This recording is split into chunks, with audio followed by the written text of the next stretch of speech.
where they've been this year, nobody's real happy. No one's having a whole lot of fun watching this team. But the game 2 against the Red Sox with Wentz, that was really a non-competitive game. The pitching staff really showed a lot of warts, and the old saying, well, we say a lot of bad things about walks, and they come back to haunt you. And Wentz was wild. He just couldn't find the groove, and he turned it over to the bullpen, and they were no better. And we ended up with a Zach McKinstry appearance on the mound.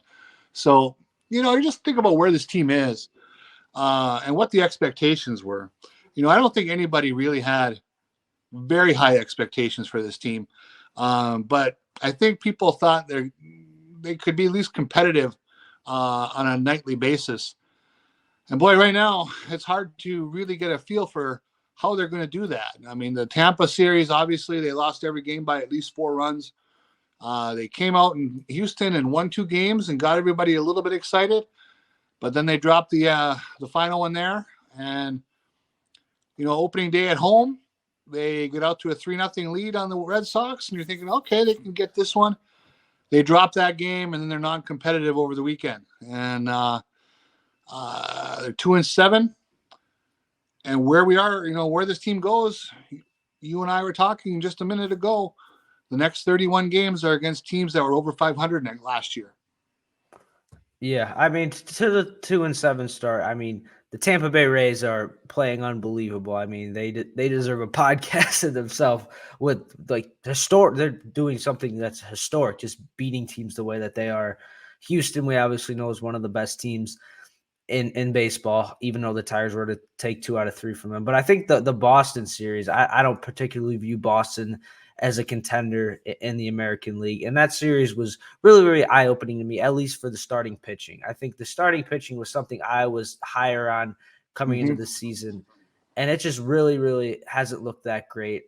There have been a few bright spots, and we want to stay, as positive as we can be. But Joey Wentz obviously was not able to find the strike zone.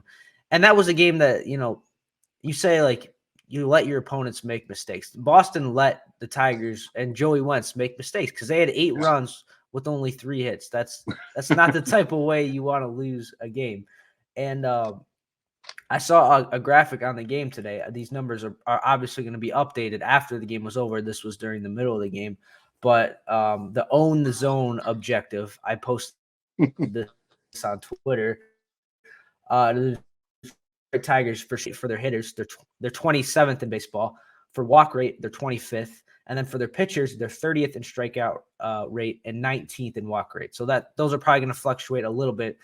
But, I mean, the story of there is, own the zone. That hasn't been the case, especially with the pitching. What have you seen from their pitching so far? I think the bullpen's been decent. I mean, some relievers have struggled. Some of them have been good. But I think the starting pitching has really been the surprise for me.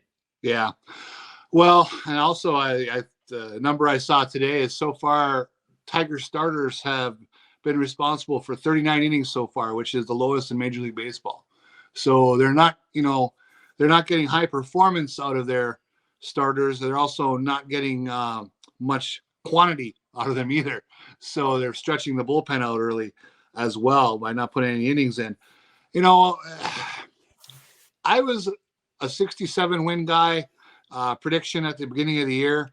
And I was even feeling weak about that. I wasn't sure how they're going to get there, but I wanted to be optimistic. And part of the reason why we pointed out on this podcast several times over the winter, how they had nobody coming back who even threw 100 innings last year. So I just felt it was really hard. It was really hard to put a lot of expectation on that. I mean, you're asking for Chris Fetter to work some miracles. And so far, the miracles have been few and far between. I don't put it on the pitching staff, on pitching coaches, but I think right now they just have a team that